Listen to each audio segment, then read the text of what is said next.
ಊರು ಉಪಕಾರ ಅರಿಯದು ಹೆಣ ಶೃಂಗಾರ ಅರಿಯದು ಎಂಬುದು ಬಹಳ ಅರ್ಥಗರ್ಭಿತವಾದ ಕನ್ನಡ ಗಾದೆಮಾತು. ಇದರ ವಿಸ್ತರಣೆ ಮತ್ತು ಅರ್ಥ ಹೀಗಿದೆ.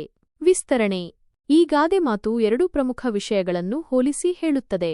ಒಂದು, ಊರು ಉಪಕಾರ ಅರಿಯದು. ಇದರರ್ಥ ಒಂದು ಸಮುದಾಯ ಅಥವಾ ಜನರು ತಾವು ಪಡೆದ ಸಹಾಯ ಅಥವಾ ಉಪಕಾರವನ್ನು ಮರೆಯಬಹುದು ಅಥವಾ ಅದರ ಮಹತ್ವವನ್ನು ಅರಿಯದೇ ಇರಬಹುದು. ಕೆಲವೊಮ್ಮೆ ಜನರು ತಮ್ಮ ಸ್ವಾರ್ಥದಲ್ಲಿ ಮುಳುಗಿ ಬೇರೆಯವರು ಮಾಡಿದ ಒಳ್ಳೆಯದನ್ನು ಕಡೆಗಣಿಸುತ್ತಾರೆ ಅಥವಾ ಅದರ ಬಗ್ಗೆ ಕೃತಜ್ಞತೆ ತೋರುವುದಿಲ್ಲ. ಸಮಯ ಕಳೆದಂತೆ ಉಪಕಾರ ಮಾಡಿದವರನ್ನು ಮರೆತುಬಿಡಬಹುದು. 2, ಹೆಣಶೃಂಗಾರ ಅರಿಯದು. ಇದರರ್ಥ ಮೃತಪಟ್ಟ ವ್ಯಕ್ತಿಗೆ ಅಲಂಕಾರ ಅಥವಾ ಸಿಂಗಾರದ ಅರಿವಿರುವುದಿಲ್ಲ. ಶವಕ್ಕೆ ಎಷ್ಟೇ ಬೆಲೆಬಾಳುವ ಆಭರಣಗಳನ್ನು ತೊಡಿಸಿದರೂ ಅಥವಾ ಸುಂದರವಾಗಿ ಅಲಂಕರಿಸಿದರೂ ಅದಕ್ಕೆ ಅದರ ಅರಿವು ಇರುವುದಿಲ್ಲ. ಅದು ನಿರ್ಜೀವ ವಸ್ತು.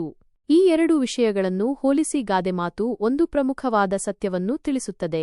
ಕೆಲವೊಮ್ಮೆ ನಾವು ನಿಷ್ಪ್ರಯೋಜಕವಾದ ಅಥವಾ ಫಲಿತಾಂಶವಿಲ್ಲದ ಕೆಲಸಗಳನ್ನು ಮಾಡುತ್ತೇವೆ.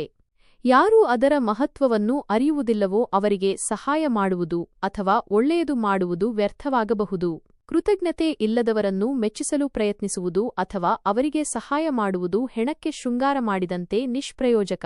ಸಂದರ್ಭ ಮತ್ತು ಬಳಕೆ: ಈ ಗಾದೆಮಾತನ್ನು ಸಾಮಾನ್ಯವಾಗಿ ಈ ಕೆಳಗಿನ ಸಂದರ್ಭಗಳಲ್ಲಿ ಬಳಸಲಾಗುತ್ತದೆ.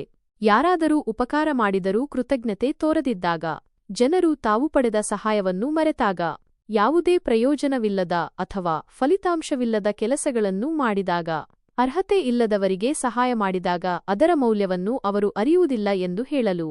ಉದಾಹರಣೆ: ಒಬ್ಬ ವ್ಯಕ್ತಿ ತನ್ನ ಊರಿಗಾಗಿ ಬಹಳಷ್ಟು ಒಳ್ಳೆಯ ಕೆಲಸಗಳನ್ನು ಮಾಡಿದರೂ ಕಾಲಾನಂತರದಲ್ಲಿ ಜನರು ಅದನ್ನು ಮರೆತು ಅವನನ್ನು ನಿರ್ಲಕ್ಷಿಸಿದಾಗ ಆಗ ಈ ಗಾದೆಮಾತನ್ನು ಹೇಳಬಹುದು. ನೋಡಿ, ನಾನು ಎಷ್ಟೆಲ್ಲಾ ಸಹಾಯ ಮಾಡಿದೆ, ಆದರೆ ಈ ಊರು ಉಪಕಾರ ಅರಿಯದು. ಹೆಣ ಶೃಂಗಾರ ಅರಿಯದಂತೆ ಇವರಿಗೆ ನನ್ನ ಸಹಾಯದ ಬೆಲೆ ಗೊತ್ತಿಲ್ಲ. ಸಾರಾಂಶವಾಗಿ, ಈ ಗಾದೆಮಾತು ಕೃತಜ್ಞತೆಯ ಮಹತ್ವವನ್ನು ಮತ್ತು ಯಾರು ಅದರ ಮೌಲ್ಯವನ್ನು ಅರಿಯುತ್ತಾರೋ ಅವರಿಗೆ ಸಹಾಯ ಮಾಡುವ ವಿವೇಕವನ್ನು ತಿಳಿಸುತ್ತದೆ.